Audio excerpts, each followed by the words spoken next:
Hello friends, नमस्कार। Welcome to one day exam target. आप सभी का आपके अपने चैनल वनडे एग्जाम टारगेट पर बहुत बहुत स्वागत है। फ्रेंड्स, यूपी टेट 2019 की तैयारी आप लोग स्टार्ट कर चुके हैं, तो आपने कितनी तैयारी स्टार्ट की है, तो चलिए इस मॉडल पेपर के थ्रू जान लेते हैं आपके कितने स्कोर होते हैं। आप लोग बिना चीटिंग किए कमेंट सेक्शन में जरूर कमेंट करके बताइएगा, और आज के सवाल का जवाब भी आप लोग बिना आलस के नीचे कमेंट सेक्शन में दीजिएगा। फ्रेंड्स, वीडियो को लाइक करना बिल्कुल भी ना भूलिएगा। लाइक से ही हमें पता चलेगा वीडियो कितना रेलेवेंट है, और आपको आगे हम इसी तरीके की वीडियो अपलोड कर सकेंगे। ठीक है, तो चलिए स्टार्ट करते हैं। यहाँ पे हम 3 सब्जेक्ट देखेंगे। कौन कौन से? पर्यावरण, दूसरा है हिंदी, तीसरा सब्जेक्ट है हमारा बाल मनोविज्ञान। ठीक, तो 1 2 3 सब्जेक्ट देखेंगे। तीनों के 20 क्वेश्चन होंगे। ठीक, पूरे 60 क्वेश्चन हम कवर करेंगे यहाँ पे।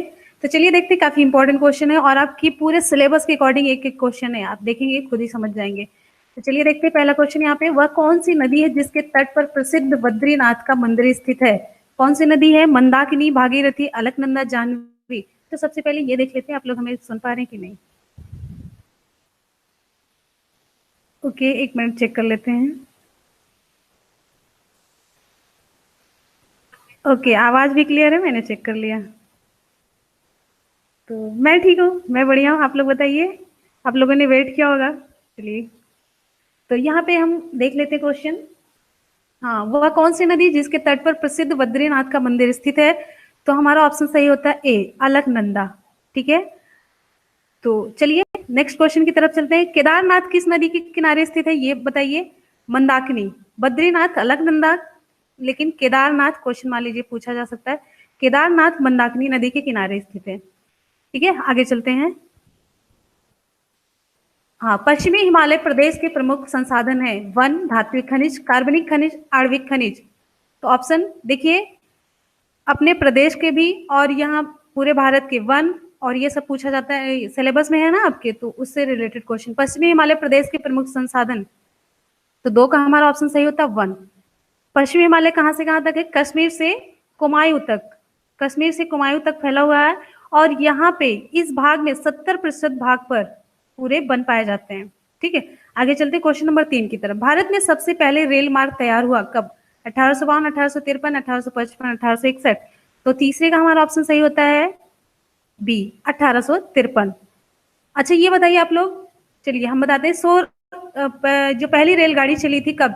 16 अप्रैल 1853, यही है ना डेट? और कहाँ से कहाँ के बीच में चली थी? आप लोग कमेंट सेक्शन में कमेंट करके जरूर बताइएगा तुरंत। ठीक, क्वेश्चन नंबर 4, निम्न में सबसे पुरानी पर्वत श्रृंखला कौन सी है? अरावली, विंध्य, हिमालय, नीलगिरी। तो 4 का हमारा ऑप्शन सही होता है ए, अरावली। नेक्स्ट क्वेश्चन की तरफ चलते हैं। पर्वत है आपके चैप्टर में, सिलेबस में। जैव अपघटनीय प्रदूषक है एस्बेस्टस, वाहितमल, प्लास्टिक, पारा। तो ऑप्शन हमारा सही होता है वाहितमल, जो सूक्ष्म जीवों के द्वारा छोटे छोटे टुकड़ों में कर दिया जाता है, छोटे छोटे टुकड़ों में, और ये टुकड़े जमीन में पूरा मिल जाते हैं। तो ये है क्वेश्चन नंबर 5 हो गया। चलते हैं 6 की तरफ। कार्बोहाइड्रेट होते हैं मोनोसैकेराइड, डाइसैकेराइड, पॉलीसैकेराइड। तो आपके भोजन और स्वास्थ्य में भोजन है, तो उससे कार्बोहाइड्रेट मेनली ऊर्जा के मुख्य स्रोत होते हैं। उपर्युक्त सभी प्रकार के होते हैं। ठीक है, 3 भागों में बांटा गया इन्हें, मोनो, डाई और पॉलीसैकेराइड। तो ऑप्शन हमारा सही होता है डी। अच्छा, एक चीज ये बताइए, 1 ग्राम कार्बो, ये क्वेश्चन इंपॉर्टेंट है, 1 ग्राम कार्बोहाइड्रेट से, 1 ग्राम कार्बोहाइड्रेट से शरीर को कितने कैलोरी ऊर्जा प्राप्त होती है? तो 4 किलो कैलोरी ऊर्जा प्राप्त होती है। क्वेश्चन नंबर 7 की तरफ आते हैं। विटामिन सी का रासायनिक नाम क्या है? Calciferol, thiamine, retinol, ascorbic acid. तो आप सभी को पता होगा 7 का हमारा ऑप्शन सही होता है D, ascorbic acid. Next question की तरफ चलते हैं। कोशिका का शक्ति केंद्र किसे कहते हैं? शक्ति केंद्र, जीवद्रव्य, माइटोकॉन्ड्रिया, कवक, लाइसोसोम। ऊर्जा गृह, माइटोकॉन्ड्रिया। क्यों? ऑप्शन हमारा यहाँ पे बी सही होता है। क्यों? क्योंकि यहीं पे भोजन का जारण होता है, भोजन का ऑक्सीकरण होता है, और यहीं पे ऑक्सीजन मुक्त होती है, और जो ऊर्जा मुक्त होती है वो एटीपी के रूप में संचित हो जाती है, एडिनोसिन ट्राइफॉस्फेट के रूप में। और जब हमें जरूरत पड़ती है, जब हम कार्य करने के लिए ऊर्जा की हमें जरूरत पड़ती है, तो एडिनोसिन टूटता है, यहाँ से हमें इसके बॉन्ड, जब ये बॉन्ड टूटता है तो यहाँ से हमें ऊर्जा मिलती है। और ऑक्सीजन यहीं पे ऑक्सीजन की उपस्थिति में यहाँ पे भोजन का जारण होता है। ठीक है, ऑक्सीजन की उपस्थिति में यहाँ भोजन का जारण होता है, कार्बन डाइऑक्साइड रिलीज होती है, कार्बन डाइऑक्साइड रिलीज होती है तो उत्सर्जित पदार्थ के रूप में शरीर से बाहर निकलती है। मेनली यहाँ पे मतलब ये है एडिनोसिन ट्राइफॉस्फेट के रूप में जो ऊर्जा संचित होती है, इसीलिए माइटोकॉन्ड्रिया को कहा जाता है कोशिका का ऊर्जा गृह है। एक कोशिकांग है माइटोकॉन्ड्रिया, जैसे पूरी कोशिका है तो छोटे छोटे यहाँ पे कोशिकांग होते हैं, कोशिका के अंग, तो माइटोकॉन्ड्रिया भी उसमें से एक है। क्वेश्चन नंबर 9 की तरफ चलते हैं। फूलों के अंडाशय के अंदर छोटी छोटी गोल संरचनाएं पाई जाती है, उन्हें कहा जाता है क्या? दल, पुंज, कोशिका, बीजांड, बाह्य दल। ऑप्शन हमारा सही होता है सी, बीजांड। ठीक है, तो चलिए, जब हम आप लोग को एससीईआरटी पढ़ा रहे थे तो वहां पे होती इस तरीके से पूरा होता है अंडाशय, ये होता है निचला वाला भाग, ये जो फूला वाला होता है। अब यहाँ पे इसी तरीके से यहाँ पे बीजांड होते, छोटे छोटे ऐसे लगे होते हैं, तो ये होता है बीजांड। क्वेश्चन नंबर 10 की तरफ आते हैं। देवा शरीफ मेला उत्तर प्रदेश के किस जिले में लगता है? मेले से रिलेटेड जो टॉपिक है, देवा शरीफ मेला उत्तर प्रदेश के किस जिले में लगता है? बलरामपुर, बाराबंकी, बदायूं, बहराइच। तो 10 का हमारा ऑप्शन कौन सा सही होगा? 10 का हमारा ऑप्शन सही होता है बी, बाराबंकी में। एससीईआरटी याद होगा तो। Question number 11। अशुद्ध जल से बड़ी मात्रा में पेयजल तैयार किया जाता है, आसवन, आयन, आदान प्रदान द्वारा नहीं था। ऑप्शन हमारा सही होता है ए। क्वेश्चन नंबर 12 की तरफ आते हैं। देवी पाटन मेला लगता है कहाँ पर? आगरा में, मथुरा में, बांदा में, बलरामपुर में। तो 12 का हमारा ऑप्शन सही होता है डी, बलरामपुर में। Question number 13। निम्नलिखित में से कौन सी नदी भ्रंश घाटी से होकर प्रवाहित होती है? निम्नलिखित में से कौन सी नदी भ्रंश घाटी से होकर प्रवाहित होती है? तो 13 का हमारा ऑप्शन सही होता है सी, तापी नदी। इंपॉर्टेंट है ये। अच्छा, ये तापी नदी किस सागर में मिलती है? कहाँ पे जाकर ये अपना जल गिराती है फाइनली? चलिए बताते हैं, कहाँ पे? अरब सागर में। ठीक है, आगे आते हैं। Question number 14। भारत का सबसे ऊंचा पर्वत शिखर है कौन सा? गाडविन आस्टिन, मकालू, काराकोरम, कंचनजंगा। तो ऑप्शन हमारा 14 का सही होता है गाडविन आस्टिन। ठीक है, अच्छा ये चीज बताइए, गाडविन आस्टिन, हाँ इसको केटू भी कहते हैं, ये भी ध्यान दीजिएगा। केटू और गाडविन आस्टिन एक ही है, और इसकी ऊंचाई कितनी है? 8,600 कितने मीटर? चलिए यहाँ तक हमने हिंट दे दिया, तो आप लोग बताइएगा कमेंट सेक्शन में कमेंट करके, चाहे जहां से भी सर्च करिए, चाहे खोज के, चाहे बुक से, चाहे गूगल से, विकिपीडिया, चाहे जहां से भी, बस आपको जानकारी होनी चाहिए। Question number 15। पृथ्वी दिवस कब मनाया जाता है? पृथ्वी दिवस कब मनाया जाता है? 5 जून, 22 मई, 28 अप्रैल, 22 अप्रैल। तो यहाँ 15 का हमारा ऑप्शन सही होता है कौन सा? 15 का हमारा ऑप्शन सही होता है डी, 22 अप्रैल। Question number 16। मुगल सम्राट अकबर ने किस सन में प्रयाग का नाम बदलकर इलाहाबाद कर दिया था?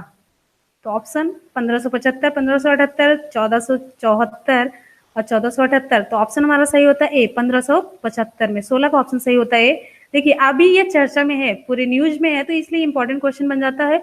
और मुगल सम्राट अकबर 1575 में प्रयाग का नाम बदल के उन्होंने मेनली क्या रखा था? इलाहाबाद रखा था, इलाहाबाद।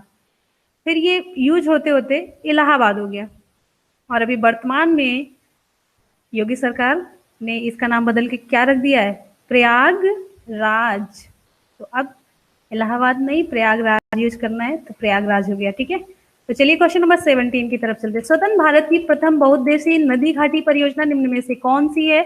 भाखड़ा नांगल, दामोदर घाटी, कोसी परियोजना, रिहन बांध परियोजना। तो ऑप्शन हमारा 17 का सही होता है बी, दामोदर घाटी परियोजना। ठीक है, चलिए नेक्स्ट क्वेश्चन की तरफ चलते हैं। हिमालय पर्वत की निम्न में से कितनी घुमाव युक्त व मोड़दार भुजाएं हैं? तो 4, 3, 2, फिर से 4, चलिए यहाँ 5 लिख दीजिए। तो ऑप्शन हमारा सही होता है 18 का कौन सा? सी, 2। दो कौन कौन सी हैं? आप तो जानते होंगे, उत्तर पश्चिम में सिंधु गार्ज, इधर की तरफ सिंधु गार्ज ना, उत्तर पश्चिम में सिंधु गार्ज हो गया। फिर इधर उत्तर पूर्व में आप देखेंगे दिहांग गार्ज, तो ये 2 घुमाव मोड़दार भुजाएं हैं हिमालय पर्वत की। Question number 19। पौधों को ऊंचाई तथा संरक्षण के आधार पर मुख्यतः किस रूप में बांट सकते हैं? सभी एससीईआरटी का है। साग, झाड़ी, वृक्ष, इनमें से सभी। ऑप्शन कौन सा हमारा सही होता है? सभी में बांट सकते हैं। आपको हमने बताया कितने मीटर, जब साइंस पढ़ा रहे थे तब उसमें बताया था 1 से लेके कितने मीटर तक होता है, उससे कम मीटर का है तो कितने में साग में बांटेंगे कि झाड़ी में। तो जब साइंस का हमने शॉर्ट नोट दिया था तो उसमें बताया था। क्वेश्चन नंबर 20, जल की कठोरता का प्रमुख कारण है calcium bicarbonate, calcium chloride, calcium sulphate, उपर्युक्त सभी। तो 20 का हमारा ऑप्शन सही होता है डी, जल भी टॉपिक है आप में। क्वेश्चन नंबर 21, संयुक्ताक्षर से बना शब्द है। अब यहाँ पे आ जाता है हिंदी, हिंदी का क्वेश्चन स्टार्ट हो जाता है, ठीक है। और आप लोग अपना स्कोर करते रहिए। अब 20 में से आपने कितने स्कोर किए वो बताइएगा, अलग अलग अब बताइए हिंदी में कितने स्कोर किए, और फिर उसके बाद अभी आएगा साइकोलॉजी में, उसमें कितना आपने स्कोर किया। तो यहाँ पे संयुक्ताक्षर से बना शब्द है, यहाँ पे कथ्य, कथ्य लिखा है, तो कथ्य, चलिए यही हमारा सही होता है, कथ्य। आप देख रहे होंगे कथ्य, कथन, कमर, कफन ना, 4 ऑप्शन है, सही होता है 21 का। अब किस तरीके से यहाँ पे देखिए कैसे बना है, का प्लस आधा था प्लस था, कथ, ठीक है।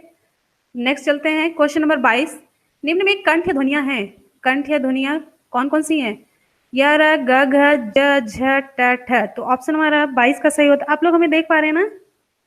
ओके ठीक है, वेरी गुड। फ्रेंड्स आप सभी लोग वीडियो को लाइक करते चलिएगा, लाइक बहुत कम है, आप लोग लाइक नहीं करेंगे तो कैसे एनर्जी आएगी मेरे में।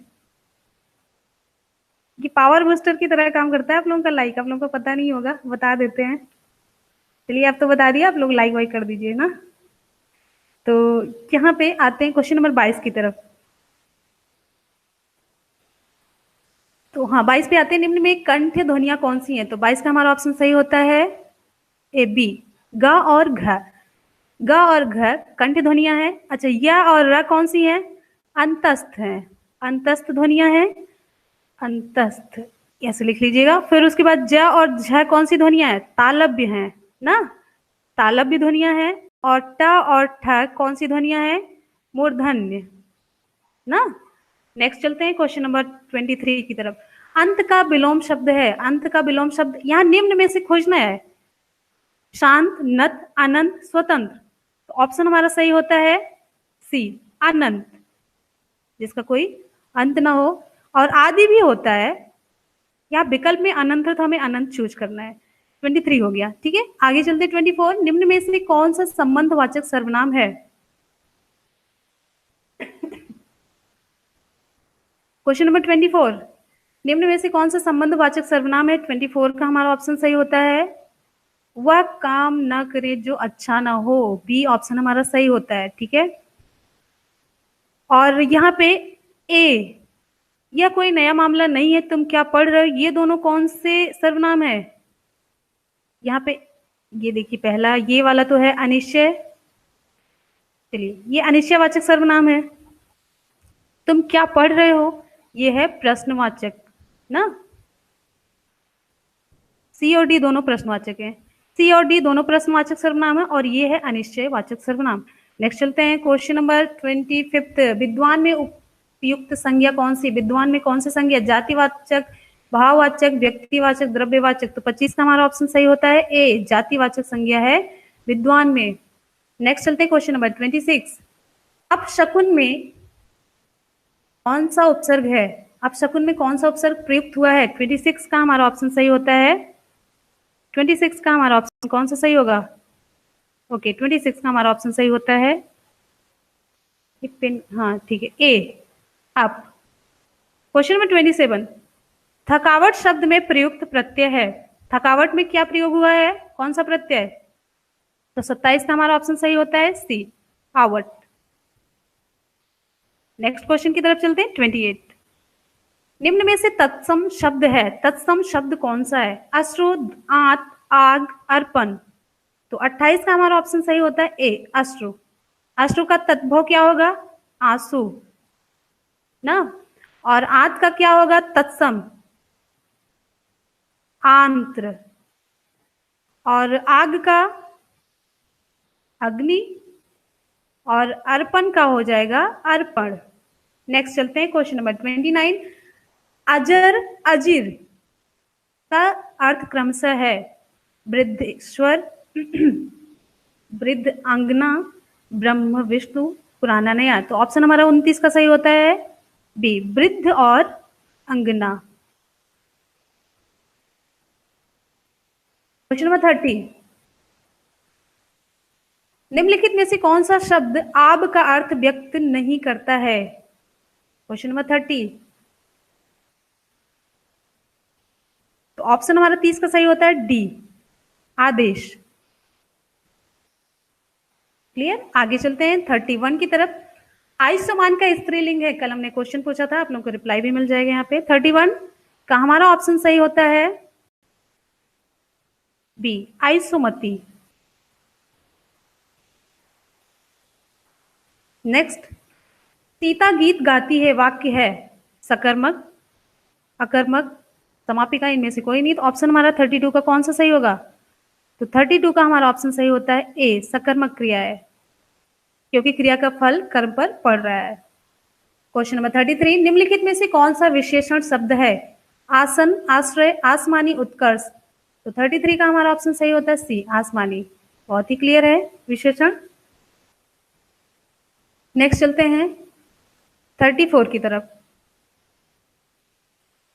पांचों शब्द किस प्रकार का संख्यावाचक विशेषण है? पांचों संख्यावाचक विशेषण तो है पांचों, लेकिन किस प्रकार का संख्यावाचक विशेषण है? संख्यावाचक विशेषण में भी कौन सा है? समुदाय बोधक, क्रम बोधक, आवृत्ति बोधक, पुनरुक्त बोधक।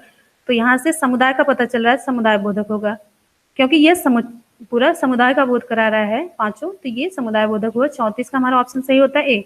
35 की तरफ आते हैं, निम्नलिखित शब्दों में कौन सा बहुवचन है? जनता, सामान, प्राण, माता। तो 35 का हमारा ऑप्शन यहाँ पे सही होता है सी, प्राण शब्द का प्रयोग बहुवचन के रूप में हमेशा होता है, और ये सभी एक वचन के रूप में प्रयोग होते हैं। क्वेश्चन नंबर 36, सुशील पढ़ते समय कठिनाई का अनुभव करता है, यह किस रोग से ग्रसित है? Dysgraphia, dyscalculia, aphasia, dyslexia. तो ऑप्शन 36 का हमारा ऑप्शन सही होता है कौन सा? आप सभी को पता होगा। तो 36 का हमारा ऑप्शन सही होता है डिसलेक्सिया। हमने वीडियो बनाया, काफी दिन पहले बनाया था डिसलेक्सिया, उसमें ट्रिक के माध्यम से बताया कौन सी बीमारी होती है, डिसलेक्सिया, एफेजिया, डिसकैल्कुलिया। तो लिंक आप लोगों को हम दे देंगे नीचे, या फिर कम्युनिटी पे डाल देंगे, तो बहुत अच्छे से आपको समझ में आ जाएगा एक बार में। तो 37 की तरफ चलते हैं। भूतकाल का कौन सा भेद नहीं है? संभाव्य, भविष्य, शासन भूत, पूर्ण भूत, अपूर्ण भूत। तो सबसे पहले तो सब में भूत भूत लगा हुआ है, तो भूत तो होगा नहीं ये। तो यहाँ पे भूतकाल का कौन सा भेद? यहाँ पे हो जाता है संभाव्य भविष्य, भविष्य साफ साफ लिखा है। तो ऑप्शन 37 का हमारा सही होता है ए। नेक्स्ट चलते हैं 38, कर्म वाच्य में प्रधानता होती है किसकी? कर्ता की, संज्ञा की, कर्म की। ये तो बहुत आसान है। 38 का हमारा ऑप्शन सही होता है सी, कर्म की प्रधानता होती है। फिर चलते हैं 39, किस शब्द में आ उपसर्ग है? आ उपसर्ग, यहाँ पे आ उपसर्ग किस शब्द में है? तो देख लीजिए किस में है। 39 का हमारा ऑप्शन सही होता है ए, अभाव। अच्छा, अभाव में आ उपसर्ग है, अभिमान में क्या है? अभी है, अनजान में अन है, अवमान में क्या है? अव है। क्लियर हो गया? नेक्स्ट चलते हैं, किस शब्द में हार प्रत्यय नहीं है? किस शब्द में हार प्रत्यय नहीं है? तो देख लीजिए किसमें नहीं है। सिंपल सा है ये, मिलनसार। इसमें कौन सा प्रत्यय है? सार। नेक्स्ट चलते हैं, अब आ गया आपका यहाँ पे क्या? बाल मनोविज्ञान। ठीक है, अब 41 से अब लोग इसको, अब बताइए यहाँ पे आपके 20 हिंदी में से कितने मिले? हम 30 भी करते हैं, लेकिन टाइम बहुत ज्यादा हो जाता है। 30 क्वेश्चन हम कर लेते हैं, लेकिन बहुत टाइम हो जाता है। तो ये पेन को क्या हो गया? चलिए, अब 41, अधिगम अथवा सीखने में स्थानांतरण के नियमों में कौन संबंधित है? तो 41, आप लोग हमें सुन रहे हैं? ओके, 41 का हमारा ऑप्शन सही होता है, ठीक है, ऑप्शन हमारा सही होता है डी, ये सभी नियम अधिगम और सीखने के स्थानांतरण से संबंधित हैं। आप लोग आ जाइए 41 की तरफ। ओके, आप लोग वीडियो को लाइक करते चलिए, आप लोगों से रिक्वेस्ट है। आप लोग ओके, चलिए 42 पे आते हैं। बाल विकास के वे पक्ष जिन पर वातावरण का प्रभाव पड़ता है। 42 पे आइए।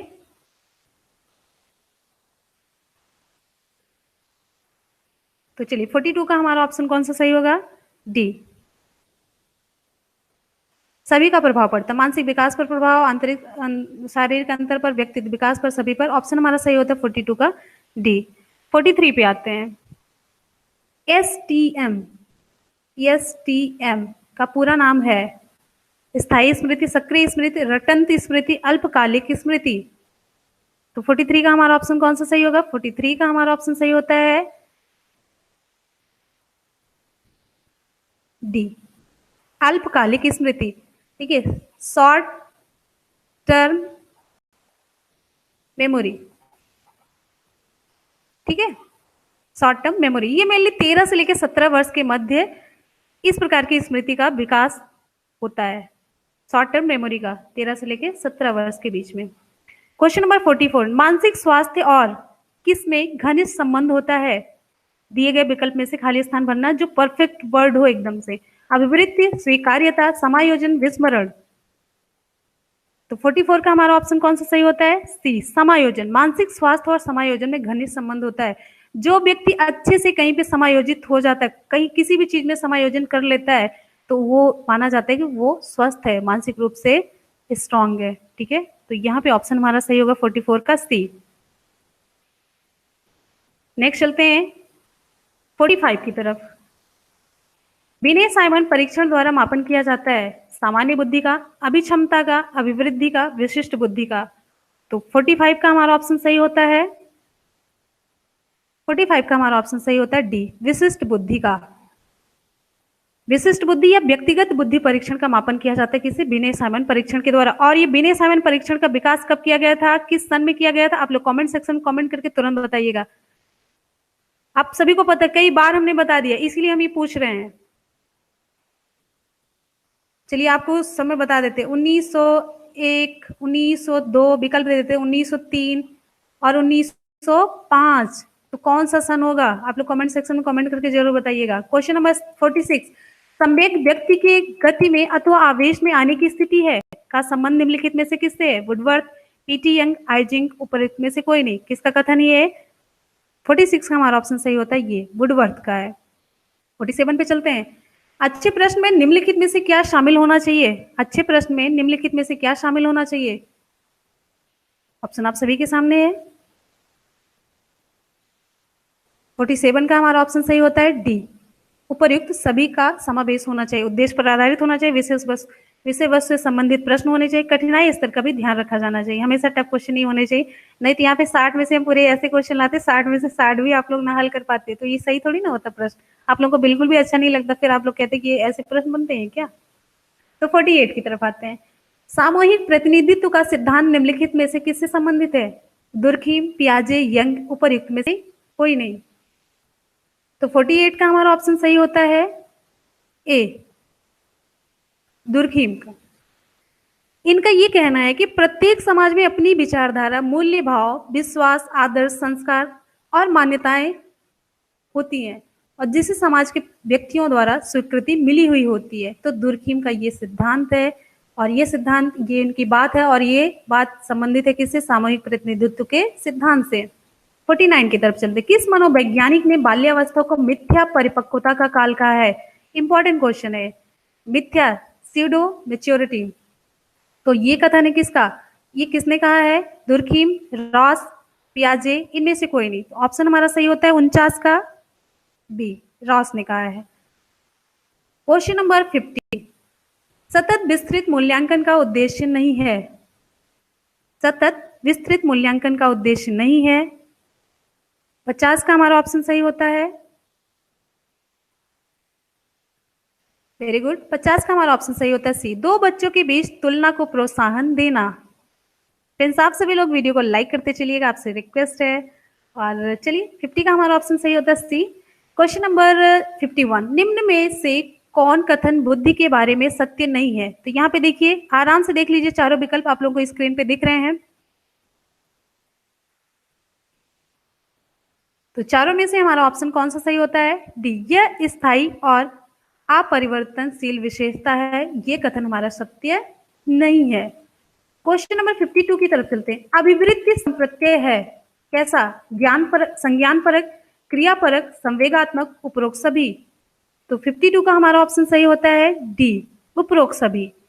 अभिवृत्त संप्रत्यय किसी विषय वस्तु या घटना के प्रति एक तरह का दृष्टिकोण रखने की मानसिक क्रिया है जिसमें संज्ञान परक, क्रिया परक एवं संवेगात्मक प्रत्यय पाया जाता है। क्लियर हो गया? आगे चलते हैं।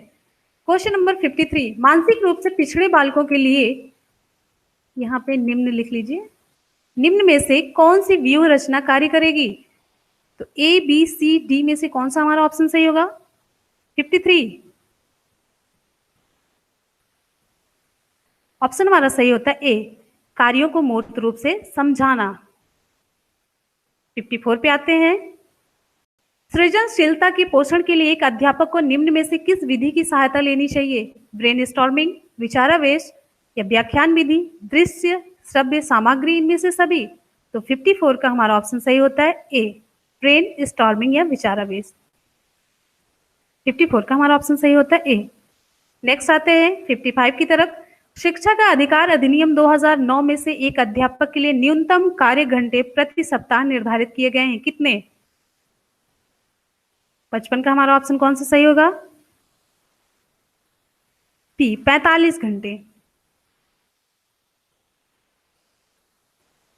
आ जाइए आप लोग 56 की तरफ। शिक्षा का अधिकार अधिनियम 2009 में एक अध्यापक को निम्न में से किस दायित्व को पूरा करना होगा?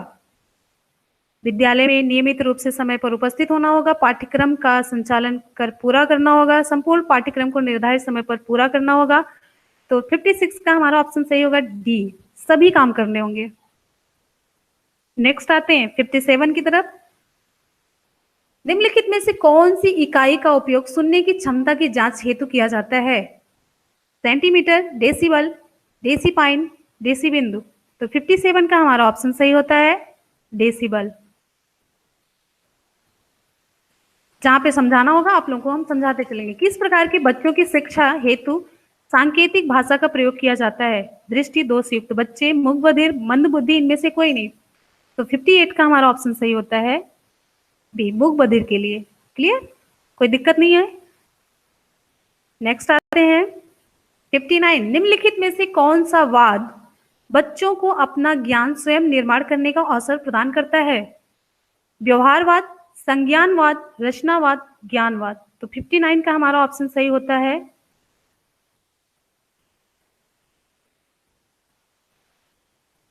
निम्नलिखित में से कौन सा वाद बच्चों को अपना ज्ञान स्वयं निर्माण करने का अवसर प्रदान करता है? ओके।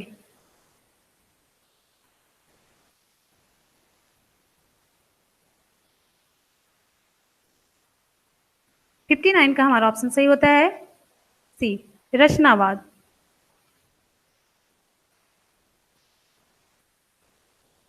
नेक्स्ट आते हैं क्वेश्चन नंबर 60।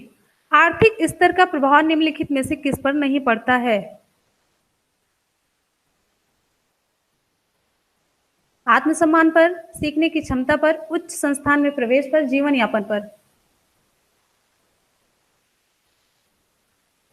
ऑप्शन हमारा 60 का सही होता है बी, सीखने की क्षमता पर।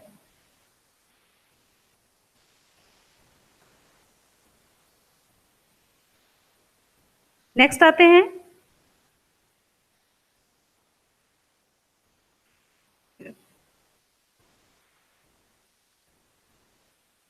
आज का सवाल आप सभी के लिए। देवी पाटन का मेला कहाँ लगता है? देवी पाटन का मेला कहाँ लगता है? आगरा में, मथुरा में, बलरामपुर में, बांदा में। देवी पाटन का मेला कहाँ लगता है? आगरा में, मथुरा में, बलरामपुर में, बांदा में। अगर आप लोगों ने क्वेश्चन सही से अटेम्प्ट किए होंगे तो आप लोग फटाफट से रिप्लाई कर ले जाएंगे। थकावट में प्रयुक्त प्रत्यय है।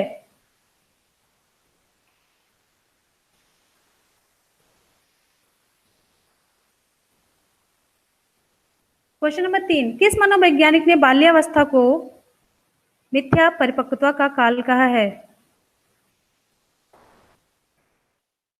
आप लोग रिप्लाई देकर के स्कोर जरूर बताइएगा कि आपके कितने स्कोर सही होते हैं, और आज के सवाल का जवाब आप लोग कमेंट सेक्शन में जाके जरूर बताइएगा। फ्रेंड्स, वीडियो को लाइक और दोस्तों में शेयर करना बिल्कुल भी ना भूलिएगा। आपकी लाइक से ही हमें पता चलेगा कि ये वीडियो कितना रिलेवेंट है और आगे की वीडियो हम अपलोड कर पाएंगे। इसी तरीके के मॉडल पेपर के लिए आप लोग वीडियो को लाइक जरूर करिएगा। मिलते हैं फिर नेक्स्ट वीडियो में, तब तक के लिए good bye, take care, thank you.